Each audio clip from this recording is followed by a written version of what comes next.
As soon as a person truly realizes that he is not the mind or the body, but this eternal self, then all other worldly attachments fall away.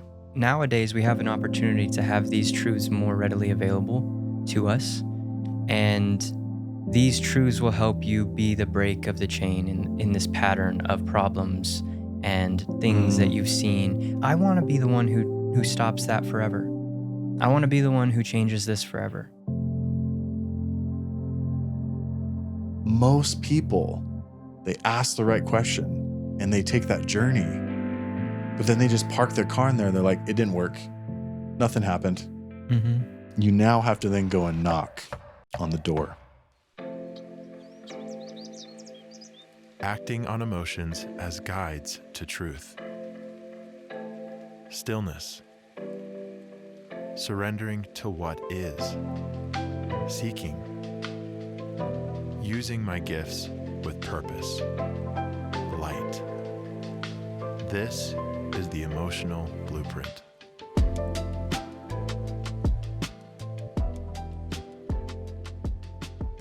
Let's talk about the ego now. The ego. The ego. What is the ego? I don't claim to be the expert on this, but I think there's a lot of misunderstandings on what it actually is. What's your initial thoughts, though, on like what is the ego? I don't know. It's like a hard one to put into words. Mm-hmm. Maybe it's like the equivalent of like the natural man kind of a thing. Like a... Yeah, some more of the Christian term in the Bible to describe the ego is like the natural man.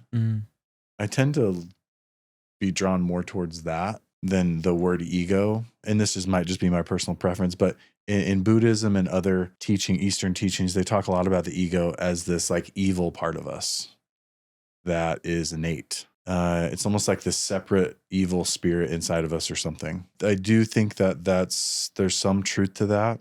But what's always made sense to me is we have this corruptible physical body. Yeah. And then evil has access. Satan, another word for the ego maybe is Satan. Evil is allowed access to our physical body. Now, it can't break our bones and cause us to get sick. Otherwise, we'd all just be dying. Yeah. But the main form of the ego or Satan or the main form of evil is thoughts. In the most simplest term, the main component of the ego or Satan is thoughts. And the ego or the natural man, I think a good way to view it is it's everything that is not us. Okay, so our physical body is not actually us. Thoughts are not actually us. Emotions, our interpretation on some of our emotions is not actually us. I am not actually a therapist. That's my job. Mm-hmm. That's not who I am. I am not a father. I am, but that's not. So it's many things. I think it's thoughts. When we identify with thoughts, that's the ego or the natural man. I like the term natural man better because it also then describes the natural man. Think of like apes or monkeys, like the animalistic tendencies that come with having a body is competitiveness, this need to be better, the alpha. I need to be better than other people.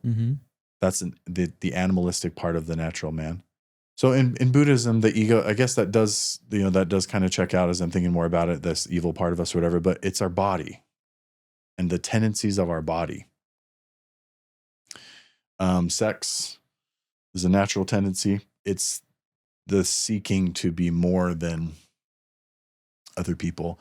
These are all natural poles that each one of us have.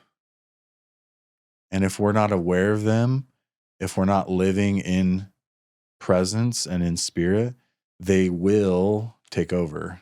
So a good way to view it is internally within us, we have this pure spirit, but then we have the natural man that has all of these drives to be better, all these things that we just mentioned. Okay. I think a beautiful research and example of this, we might have talked about this before, is the studies that they've done in Japan with suicides. particularly with middle-aged men, how they were wondering why the suicide rates were going up so high in men in their 50s. And after looking into it, what they were finding out was a lot of these men were getting fired from their jobs and then going into the forest and killing themselves. Mm-hmm. So why were they doing that? Well, Japan has a culture that contributes to some of that, the shame and the expectation to keep a job your whole life. And if you don't, you bring all the shame to your family and your community. But regardless of that, I think the underlying principle is they actually believed that who they were was their job. I am an engineer. This is my identity. You take that away from them. They are nothing. That's how they feel, right? And yep, exactly. And that's how disconnected we have to be spiritually or from our own spirit. No one kills themselves feeling hopeful. No one kills themselves feeling connected to who they really are. Doesn't happen. Couldn't. So you see what Satan or when we're left to our own devices without any spiritual correction, you see what starts to happen. And this is the collective at large. This is what's happening to our society at large. The more disconnected we become from our spirit and from being present, the more competitive things get. It's just craziness, man. So much confusion. So much less empathy. I think a lot of people have probably heard like they have that like short story of the grandfather who's telling his son the story of the two wolves that live inside of every man. You should tell it. I don't think you should tell that. It's a short story. It's essentially that every person has two wolves living inside them. There's a good wolf and the bad wolf. And every day you get to choose which one you feed that day. And whichever one gets fed most will obviously become strongest. And that's the same with the ego versus the true self or the spirit. I think that it's so dangerous because the more you allow the lies to be present, the easier it is to believe. And those come from the ego side or the bad wolf or whatever, those intellectual thoughts that come in and confuse you and derail you away from who you're supposed to be or be doing. Eventually, like it's kind of easy to get tricked. The lies get better and better sometimes, and then you start to get confused on where the truth lies. 100%. It's this commitment to go back to the present. And so I think the most common, we've talked about this deception of Satan or the ego before, this belief that these are my thoughts occurring. Yeah. That's obviously the most common. So in the most simplest form, ego is thoughts and Satan is thoughts. And it's the enemy of what you truly want in your life. It's like as soon as it's like when a person, again, this goes back to the pain thing because this has to be an experience. All it takes sometimes is one person having this experience of like, oh my gosh, like I'm aware of what these crazy thoughts coming in and I'm watching them happen. Who is the person that's watching those thoughts? Yeah. Oh my gosh, that's me. That's the true me. That's my spirit. Whoa. I love the term, the spiritual gift that describes this is the gift of discernment. I love that word, discernment. It has a deep rooted meaning of a separation from, it's a separation from what's real and what's not real, from what's true and what's not true. That's the goal. And so that is why spiritual practices really matter, is because the whole purpose of them is to connect with God within us, God without, outside. It's a reminder of who we are so that we don't get lost. You kind of have to remind yourself where the line is, where the separation is, so you don't accidentally step over and maybe walk on the wrong side for a couple days and didn't notice, like that kind of stuff it's easier than it sounds to get confused in things in your own thoughts. What I have seen in myself and in others is I love this visual of the ego or Satan shooting like fiery darts at you. Like let's say you're on the top of a cliff and someone down there just shooting these fiery darts. But if you're not connected consistently and you're not intaking truth consistently, you have no protection or very little protection. And these fiery darts can hit you. And like you said, be very cunning. I think I shared that story last time about, my ex-girlfriend, the thoughts that were coming up with that. Yeah. It's just a crazy, it's nuts. So those fiery darts can hit us. And so we need that. I just imagine like if we're spiritually connected on it, it's the shield. Yeah. And there's a lot of things, if you follow the spiritual path, whatever that looks like, and you continue to be sincere in following it, that protection can get greater and greater. We still are going to have thoughts come in, but man, I think we are able to see it way more for what it is. Totally. As soon as a person truly realizes that he is not the mind or the body, but this eternal self, then all other worldly attachments fall away. We don't care about money. We're not seeking money. We're seeking something more important than that. This is a process. I feel like, I shared this experience about a year and a half ago of realizing that I was still attached to money to some degree. And it took losing my friend to help me to realize, oh my gosh, like I still have this attachment to money. And how do I let go of that? Well, I'm aware of it. So awareness is the first step. And then I had to really commit to being more still in my life and just more extra connected spiritually. And Mm-hmm. there might be more to it than that. I think it might be involving letting go of some emotions or changing our perspective. But yeah. Any other thoughts though, man, on the ego? It's just a good reminder, I think. Super good. It's just inspired a lot of thinking for myself and stuff about that. I think a lot about that story that you shared the last time about your ex-girlfriend and how it's just how tricky it can be if you're not present enough to listen and checking what's coming in and out of your mind, I like to believe that your mind is, like you said earlier, that you can't be in the past or the present or the future all simultaneously. It's one or the other one at a time. Right. And your mind is exactly that way with your thoughts, that it's like a stage and you choose what's performing on the stage at any given time. But to not watch is a dangerous game. To not watch is a dangerous game. Because if we're not watching, A new act could show up on the stage and you might not even know it. Mm-hmm. That's something to keep an eye on. We've been talking today about like secrets, like this transformational secret of feeling pain and what happens afterwards for people. This is another one of those secrets of life. Totally. Of being still and being present and in the moment. We are in our spirit when we're so the food of the ego is thoughts. And can also be pain as well, and identifying with pain. Basically, the food of the ego is thoughts, and then it's also an identification with anything that is not who we really are. An identification with I'm really a dad. It's like and that's an interesting one because I am a father. But if I start to identify that, I think the principle of this is if I start to identify with that as who I am.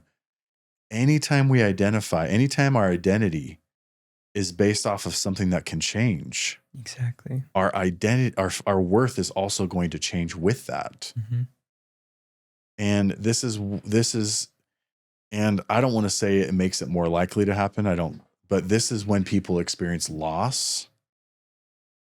This is when they really lose themselves. Yeah. Because they're attached. Their identity is that of being in a marriage. So their wife dies. And they are lost. They cannot recover. It's very difficult for them to recover. They've lost who they are. Yeah. Just like in Japan. Mm-hmm. So this is the unhealthy reason why a lot of people struggle a lot more with loss. And it's so important for us to be compassionate about that. And not judgmental. It's like they just don't know. They just actually believe that who I am is is this. And thoughts have created that. The ego, Satan has convinced them of that, and they just don't know. Yeah. Because if they knew, they would do something different. So this is my final thought about the ego, and then I do want to talk about loss a little bit more. I think that'd be cool. Is, okay, what's the benefit of being aware of Satan or being aware of the ego or being aware of these tendencies? One of the unspoken benefits that's not talked about enough is it really can provide a lot of compassion for us, because it's almost always the reason why people are doing things that are messed up. It's the ego has taken over. It's not who they really are. Because if they knew, They would never. they wouldn't do that. Yeah. If they were, all of us, and just relating, it's like sometimes I'm taken over by the ego or thoughts, and then, oh, shoot, I kind of got lost for a few seconds or a few minutes or a few days, hopefully not a few days. With practice, you can really shorten that time of how long am I getting lost for? You can really shorten that quite a bit with practice. But it creates so much compassion, because people are either acting out of pain, unresolved pain, or this ego or thoughts, and it's like they're getting duped. Can really help. Yeah. Okay, let's talk about loss and relationships for a second. So this is what I want to ask you. What are some of the biggest mistakes people make when they experience divorce or a breakup or loss? What are some of the biggest mistakes people make? Let's look into my life. What are some of the biggest mistakes I've made? One of them is sitting in it for too long, like sitting in your thoughts and feelings for too long about it. Those can stretch on for days. Those little thinking sessions that you do that when you're in Oh my loss. gosh. Yeah. And they're pretty detrimental to you in feeling better and coming to terms with things and having understanding. I think, I'm having a hard time coming up with more. That's a good one, though. Not for sure. I think what's really interesting is like they do research all the time about like what's the most traumatic thing that people experience in their life. And what's consistently at the top is like divorce is often like number one. And then number two is like death. What? How? Exactly. What's happening in the divorce then to make it worse than death? Because like, for example, like, okay, if my wife died, that'd be traumatic. Totally. But what's often more traumatic for people is divorce. Well, like, why? Because they like chose. Not only did you lose someone that you might really love or care about, but there's an element of rejection to it. Exactly. It's like you're not just getting stabbed with a knife; you're getting stabbed and then twisting it. Yeah, just a little twisty. And they whisper like, "You deserve that," and then you want to. It's like, dang, that hurts. That's pretty dark, man. Yeah, it's heavy. You took that a little too far. Sorry. All right, redact that. Just kidding. But yeah, that rejection piece is difficult. So the most consistent suffering that I see people go through as a therapist is they continue the same pattern in relationships over and over again, leading to loss after loss after loss. So what's the biggest mistake that people make when they experience some kind of a loss or divorce? They do not take the time to surrender and feel their pain. And this is so culturally driven, especially it's very culturally driven with the stages of grief. If we look at some of the stages of grief, it's like denial, anger, bargaining, depression. All of these stages of grief, what they all have in common is they are a rejection of the pain. I'm not willing to surrender and feel the pain. And what's crazy in our culture is people talk about this all the time. Like, oh, you're just going through the stages of grief. It's like, you don't have to. Yeah. And it's fine if you do, like there's no judgment, but those aren't real. Those don't have to be real for you. So the fact that someone developed these stages and it's so popularly accepted, it just validates what we're saying, that culturally still people really don't know how to feel pain. And it is a secret. And that's why we're doing this podcast. We want it to be less of a secret so that you don't have to go through these stages of grief and bargaining and denial and anger and all this and depression. The cool thing is with loss is, okay, let's say your life is crazy, and you're not balanced in your life, but you experience loss. That becomes a current emotion. So you don't necessarily it's still important to try to have balance and all that other stuff, but that becomes current. And so you can still actually access that pain within a certain amount of time before your body stores it as past, and where you have to then, it makes it harder. Yeah. It's like it gives you a window. Grace period to work on yourself. Your spirit does that. Yeah, God does it's that. already set aside for you, so to speak. Mm-hmm. It gives me this image of like everyone who's ever been born, everyone that you're related to, your ancestors and everything, we're like links in a chain that continue down through this family tree that you're creating. And through that, everyone deals with their own issues, and they take whatever they glean from the teachings of their parents, and they try and come to grips with the things that happened in their life, and then they eventually pass those on to their kids, and then the next kids, and the next kids. And everybody's, trying to do their best, and they're trying to come to terms with who they are and find their identity and all that stuff in each of those links. Very few of our ancestors, I think. No, I can't even say that. But I feel like nowadays we have an opportunity to have these truths more readily available to us. And these truths will help you be the break of the chain in this pattern of problems and things that you've seen. I know I've seen a lot of those things in my family. I've seen tons of great things that I really admire in my family that I've learned lessons from. And there are some things that I'm like, I want to be the one who stops that forever. I want to be the one who changes this forever. And the chain breaker. Exactly. And what a cool title. That's what this is an opportunity to be, is in something that's so commonplace. Doing it wrong is so commonplace. Here's the knowledge and the know-how to be able to do something different, to make an impact in a different way for not only you, but generations, if you want. You've done this for your family. You've done this for you, but you've done it for your family too. And we've talked about this reward of having a deep impact on other people. Being a chain breaker, it not only heals us, but it can also heal past generations and obviously future. I mean, think about that. That there is some of your ancestors that are, in spirit, in, the spirit world, right, that are waiting.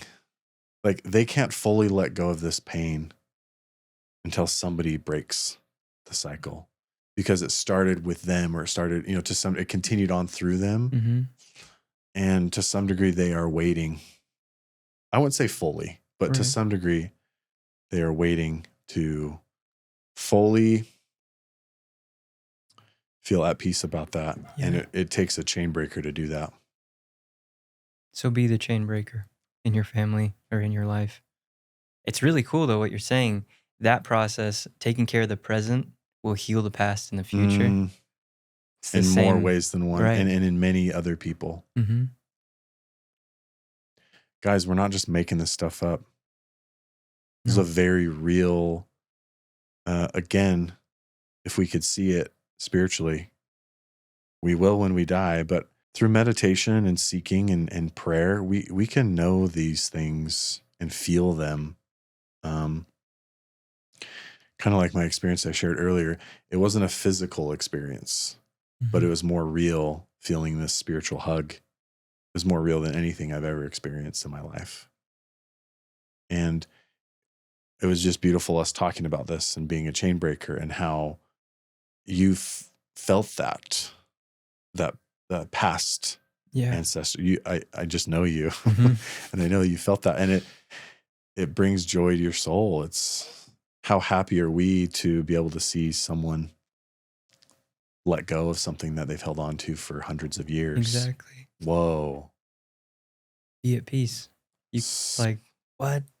It's an amazing opportunity that we honestly all have. And then my experience is I don't know if I've had it as deep as Mhm. it's making me like, I know I can feel that. I'm going to probably do that soon. So thank you for bringing this up today. Because I relate with you. I believe, my family, if my family's listening to this, I'm still like labeled to them from my younger years in a lot of ways. So anyways, but I relate with you in that way of to some degree being a chain breaker and the joy that you can access from that. And what it is, it's a title of entrust. It's an entrustment. Mm. God or these other spirits that are still trying to influence people in the world, they now trust you more and can work through you more to impact people who have already passed but are also here now. And this is why letting go of pain naturally leads, letting go of deeper pain naturally leads into the final phase of our life, which is fulfilling your purpose. Mm-hmm. Healing the present or managing current emotions, then deeper work, then that naturally leads into this great purpose. And by that time, you'll have this armor and these weapons or tools ready to go. So when you hit your purpose, you're totally equipped for everything you need. It's like a beautiful process. It's pretty well thought out, I have to say. There's just so much deep meaning to me about this word that this is the hero's journey that we're talking about, that Joseph Campbell describes in his book, A Hero with 1,000 Faces. This is the hero's journey. And I don't know why I get a little emotional thinking about this, but if there's one title that is so meaningful to me to be labeled as, it is that of a hero. As a chain breaker, you are a hero. It becomes a spiritual identity. You've already been a hero to many people that have passed, but now you are meant to be a hero living to live an inspirational life. It's a calling. Anyone can choose to accept that call or not. A lot of people actually refuse it. And Joseph Campbell is pretty clear on like the state of what happens for people when they let go of deeper pain and they have this call, this important call, that most people refuse the call. Hopefully, and he's very clear about what happens. He's like, and we've talked about this, but whatever house they build is a house of death. And this visual of them stepping out of their house and all they see is a wasteland of dry stones. But on the flip side, if they accept the call and they're committed, and it's a tough call. People start to rely on you. We were talking about this. You're not even ready to accept this until you go through this process, because you have to be a rock yourself.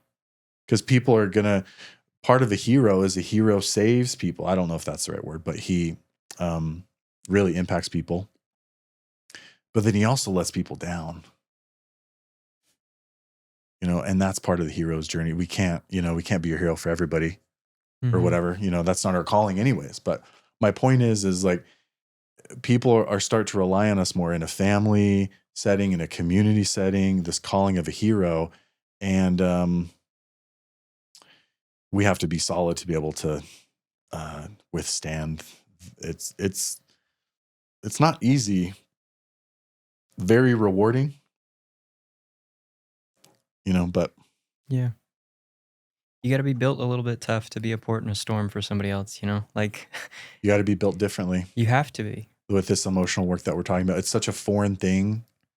I think some people listen to this like, is this really necessary? Well, it is if you want to have the spiritual identity as a hero. Right. If that's what you want, then yeah, there's a cost. It's just beautiful, man. Thanks for some of those thoughts. I want to share this book from the prophet, this quote from the prophet again. I just like the way that to wrap up this, I just love the way that he talks about this. And this kind of goes back to the whole loss topic. But he says in his book, but how shall you find it unless you seek it in the heart of life? So how shall you find understanding, or he's talking about the secret of death. He's like, how will you know the secret of death unless you seek it in the heart of life? What does he mean by that? Well, the heart is symbolic of feeling. Mm-hmm. So it validates, this book was written 100 years ago. Right. It validates what we're saying about, if you want to have this deeper understanding about, is there really life after death? Am I really a spirit inside here? You can't find it unless you seek it in the emotion of life. For life and death are one, even as the river and the sea are one. In the depth of your hopes and desires lies your solid knowledge of the beyond. Can you say that last part again? In the depth of your hopes and desires lies your silent knowledge of the beyond. Mm. So in loss and grief, we are meant to feel the sadness. What is sadness? It's a loss of hope. So if we feel the sadness, it naturally is meant to lead to hope. Like he says, in your hope and desires lies your silent knowledge of the beyond. Mm-hmm. So we actually can know what is to come. Yeah. Through the avenue of feeling sadness and seeking and asking the right question. Mm-hmm. We've talked about that before. It's kind of like they're all connected, you know. Like the first thing I thought of with hope and desire in the case of loss or death or something, from my experience, it's like a deep hope and a desire to know if you're gonna see them again, to know if they're still there, if you're gonna have another chance to talk to them, and what do those questions? Where do they take you? Sometimes if you're asking and you have these, if you're processing it correctly and you're letting the sadness take you somewhere, these desires, like the knowledge that comes from those questions when you search for the answers to those, is really beautiful and really powerful.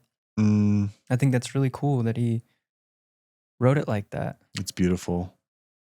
His words are really powerful. Mm-hmm. If you have experienced loss in your life and you're wanting to feel more at peace, revisit the podcast where we talked about sadness.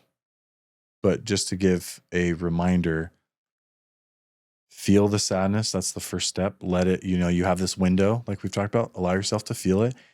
And then after feeling it a couple times, or if if it's heavy, revisit that until it starts to go down to a lesson, to like a 3. And then what is hope? Well, hope is being willing to ask the question that you need to ask to something greater than yourself. And that question might be, am I going to see my wife again if I lost my wife? That question might be, am I going to ever find love again? Am I going to be okay? Simple, powerful questions. What question do you need to ask that if you got an answer to is really going to turn this around for you? That's the right question.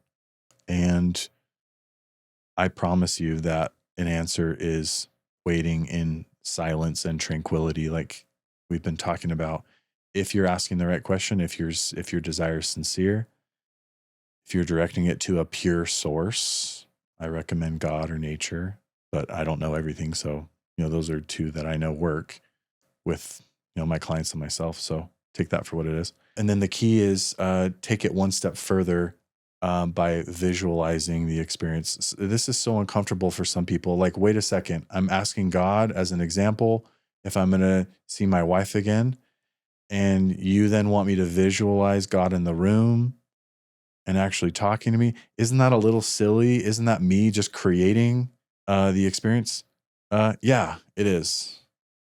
But your nature, I promise the nature of your spiritual self is to be a co-creator with this greater power.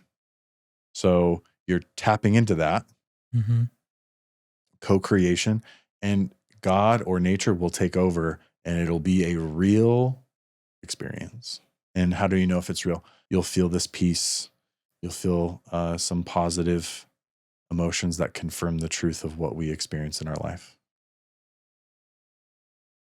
From my experience, the positive feelings have led me to want to act on them and do more with it. Yep.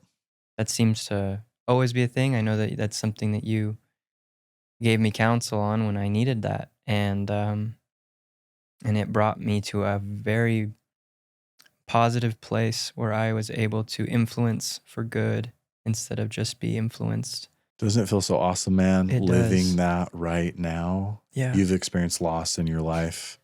You've gone through this process of feeling the pain, asking the right questions, receiving the spiritual answers and comfort, and it has led you to be on this podcast right now. Yeah. So you're living it. Just proud of you, man. Thanks. Last quote from this book. And what is it to cease breathing but to free the breath from its restless tides, that it may rise and expand and seek God unencumbered?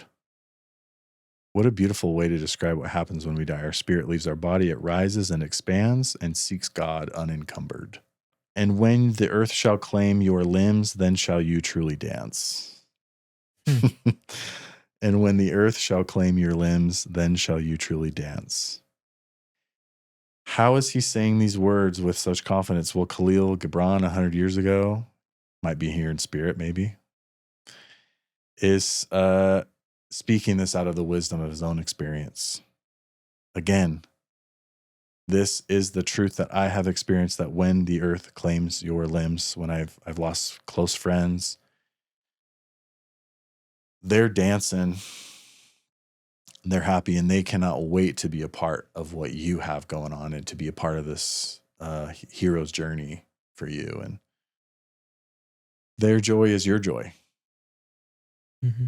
And this is why in loss and in divorce and in loss of death, the person that you really love that you've lost, I know that there's nothing more that they want than for you to let go of the pain that has come from the loss, so that they can be a part of this journey, this hero's journey, and this purpose. Mm-hmm. Loss is not the end; it is the entry to. We all have to experience that. That's like the threshold. If you want to be a hero, you have to experience loss in your life, which we all have, and you have to go through the pain. Required.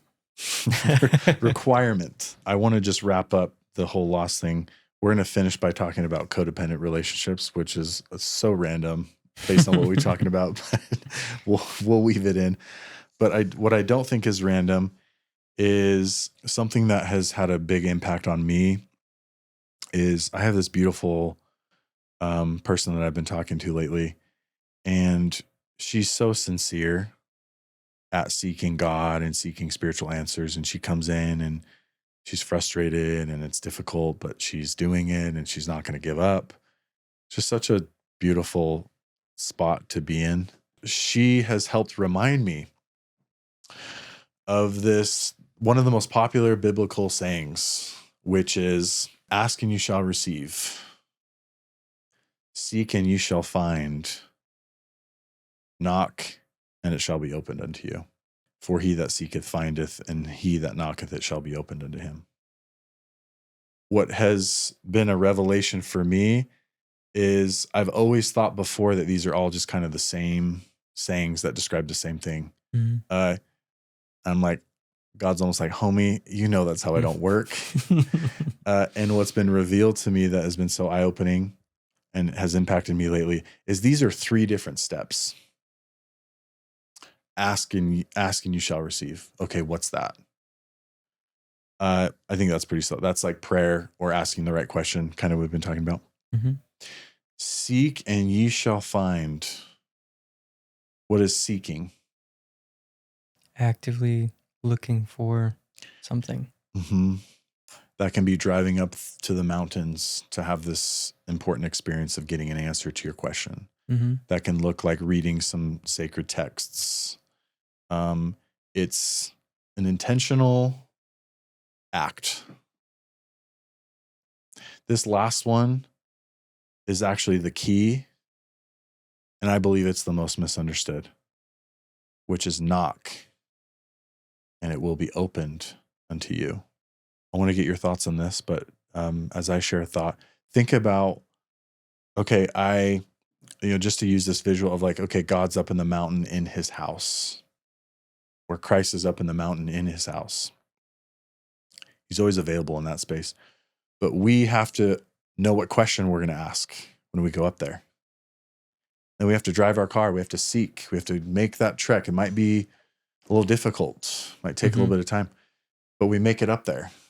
Most people, they ask the right question and they take that journey, but then they just park their car in there. They're like, it didn't work.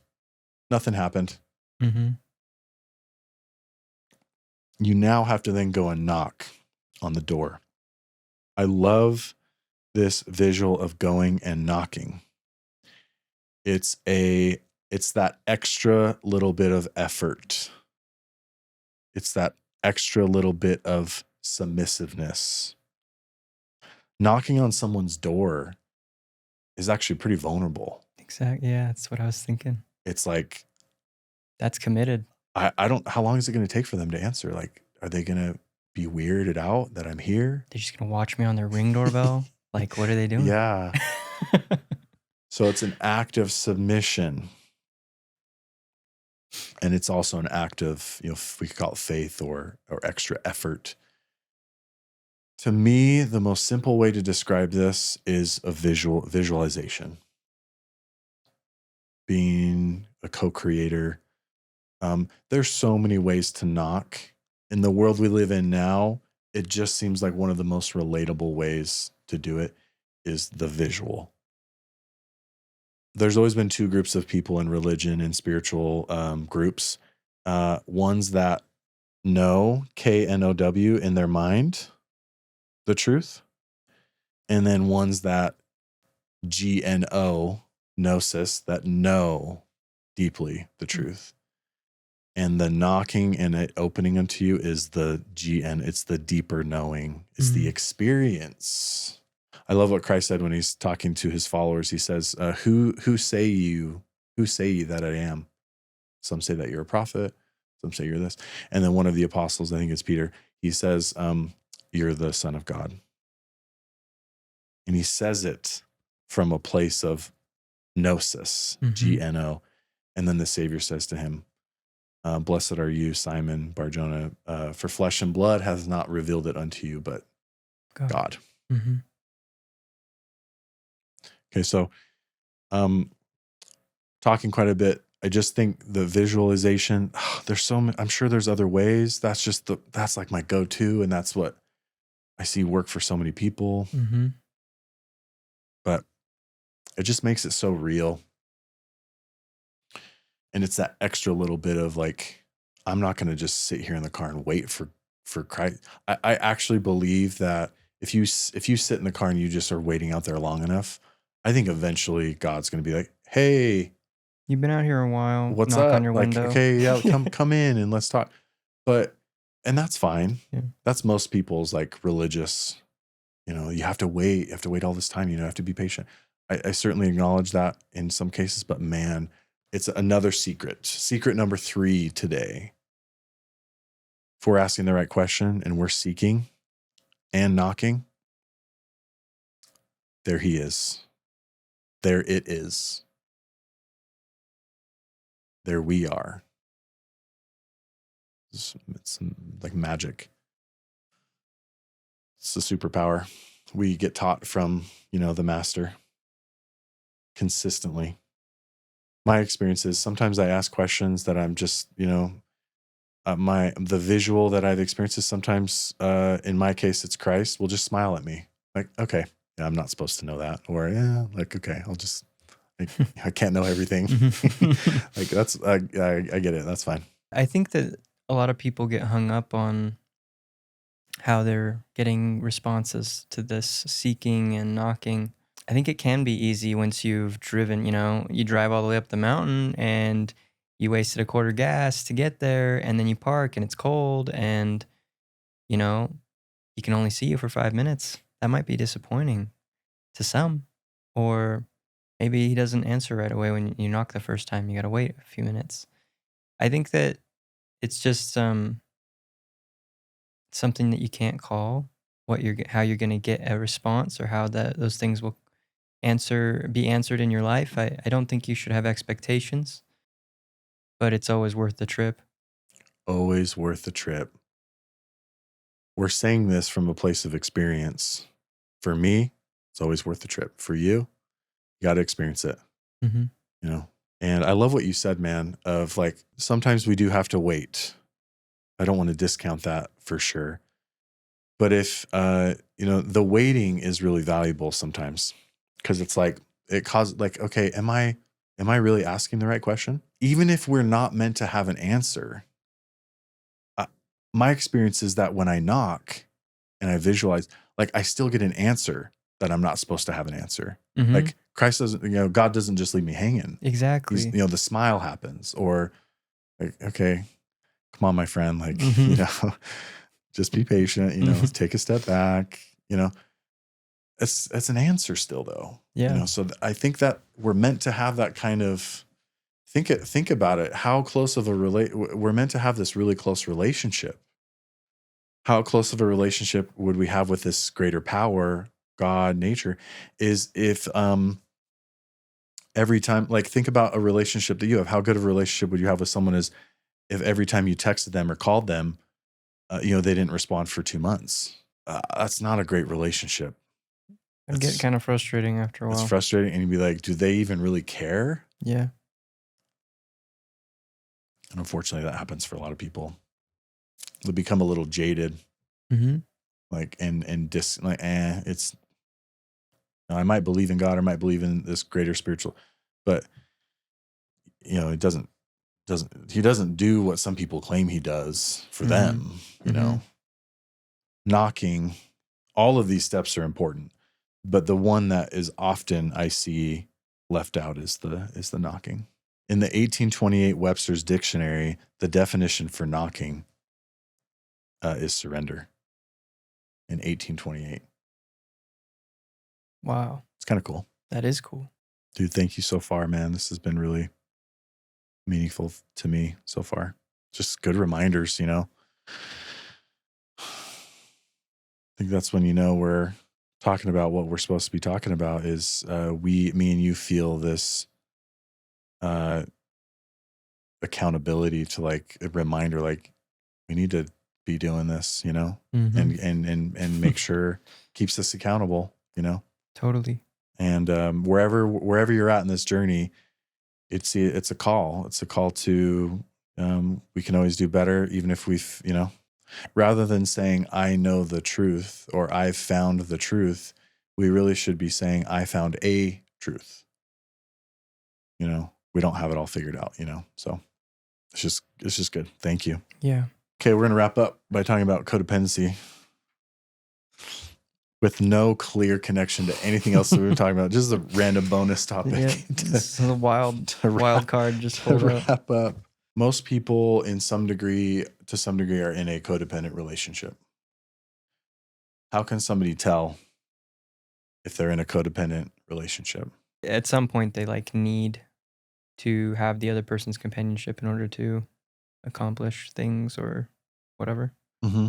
I think most people intellectually know that, okay, being codependent means I need this person. Right. And I need, it's more important for me just to want this person instead of need them. And so they understand that intellectually.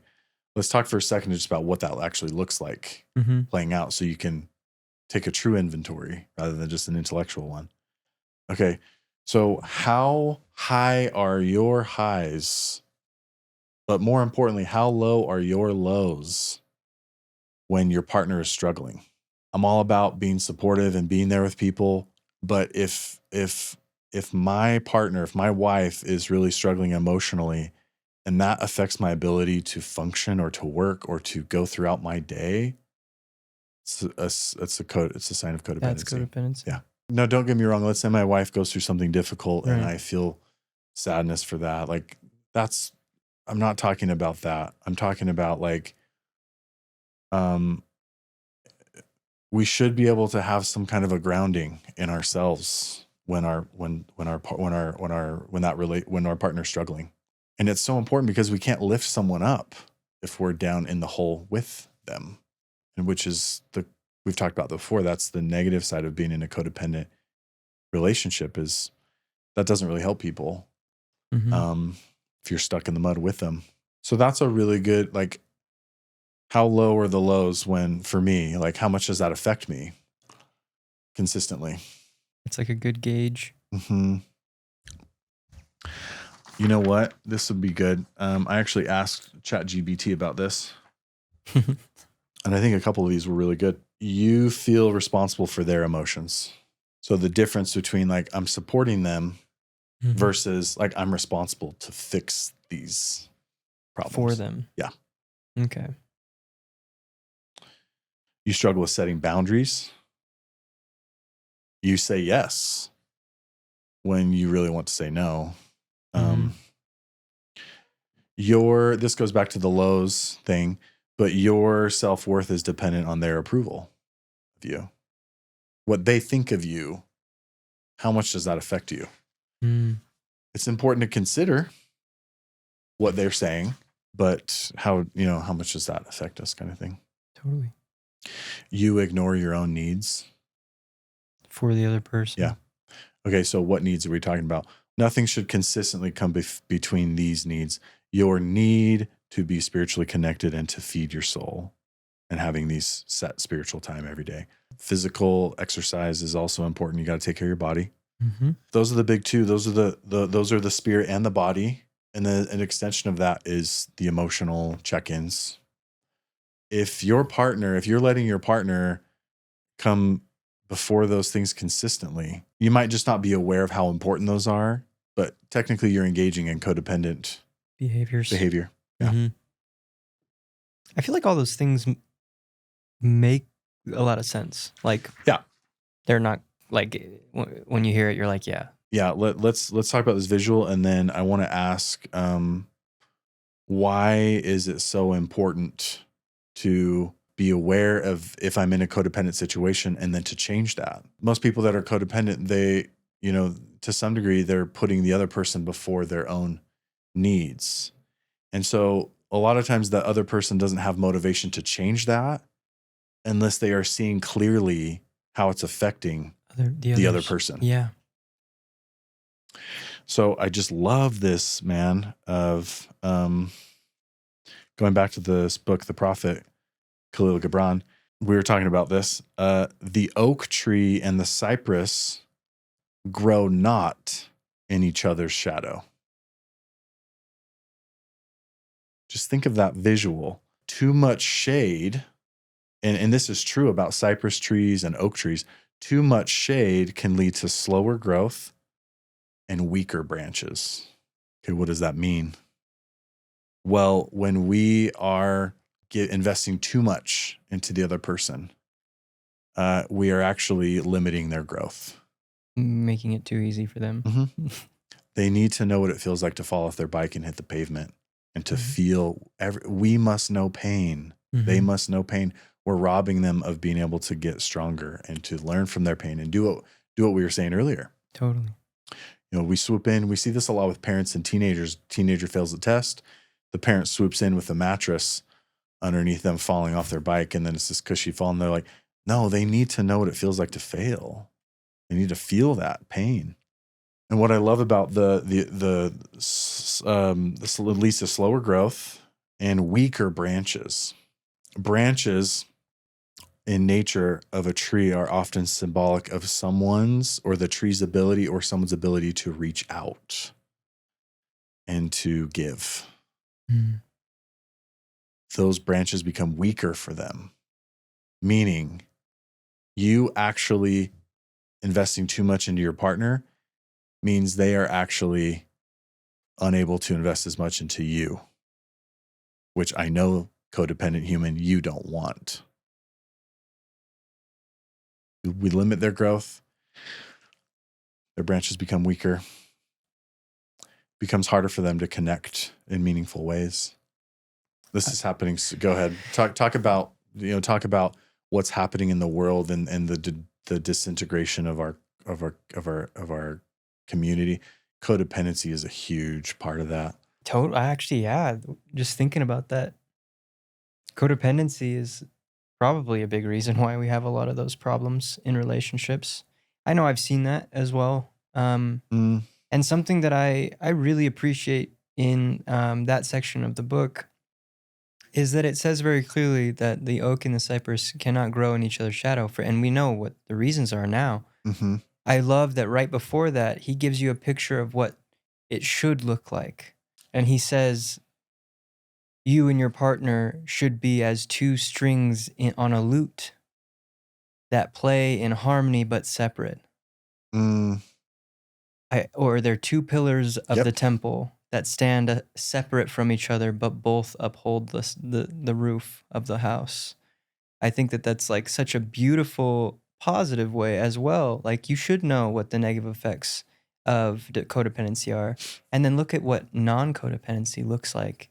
You're able to play these beautiful songs of life together, and complement each other with more harmony, more than you were able to do by yourself with just one note. You can make That's cool. more. That's cool. It's a synergy with non-codependency. And I think that's really cool. I love this visual too that he talks about. Let it rather be a moving sea between the shores of your souls. Ebbing and flowing back and forth. Yeah, and I like, our soul should be its own island. And I love that visual because we can sail in between. We're living our own life and we're having our own experiences and we're having our own relationships, not cheating, but friendships. We're not abandoning those. And then, or going to work and whatever. And then we sail across and we share these experiences. Right. And we help. Yeah. I love that. And another way to look at that is like, when it's everyone goes through seasons in their life, and two separate islands may have different seasons, and you could have a low tide right now in your life, and they could have a high tide and be blessed by that, and both should be okay. Whether you're in a low tide and they're in a high tide, neither should be.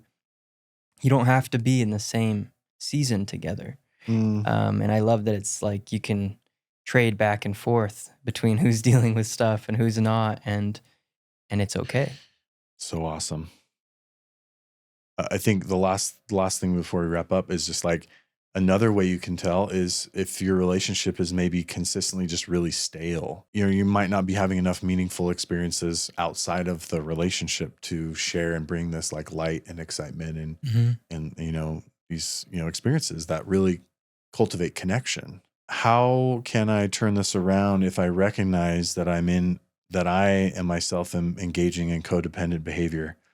The root of almost all codependent behavior is I do not know how to fulfill my own emotional needs, and I'm trying to employ someone else to do that. Yeah. Okay. So getting back again, the importance of this emotional check-in. What am I feeling? And what does it mean that I need to do?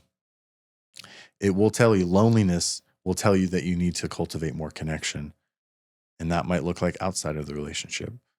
And there's this weird fear, like, well, if they're doing that, like I'm afraid that I had a friend that their husband started going out, and drifted off. That's what caused our divorce. That's not why. Having other relationships, your marriage or your partner, your relationship should be a piece of the pie of your overall fulfillment. I'm not going to say the percentage that's appropriate. I think it's different for everybody, but it should be a piece. That's why if that's the whole pie, then of course, when it's sour and not going well, your whole life is affected. But if it's only a piece, man, I still got these other good things, and I can actually use that energy to better support and help my partner through it. So anyways, getting back to the emotional check-in and listening to what your emotions and what they're telling you. And then as an extension of that, it's going to naturally lead you to engage in meaningful experiences and getting back to like hobbies and maybe some things that, just to, what if my partner doesn't like that? Because if you're codependent on them, it's most likely they might be codependent on you as well. They're not going to like it. I'll just tell you that right now. They're not going to like you going and playing pickleball or going to hang out with other friends because they're used to this dynamic.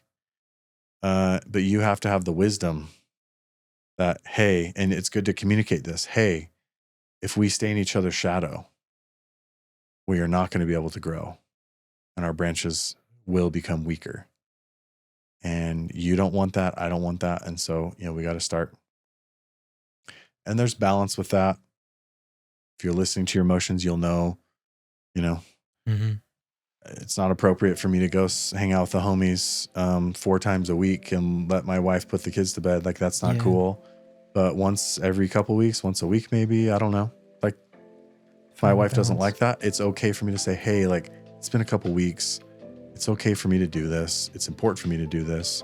I'm not going to say it like this, but I don't need your permission to do what I know I need to do so I can be better for me and for you. Exactly. And that's the principle. If you have benefited from this podcast in any way, it would mean the world to us to have you subscribe, to allow us to keep it going and bring on inspirational human beings.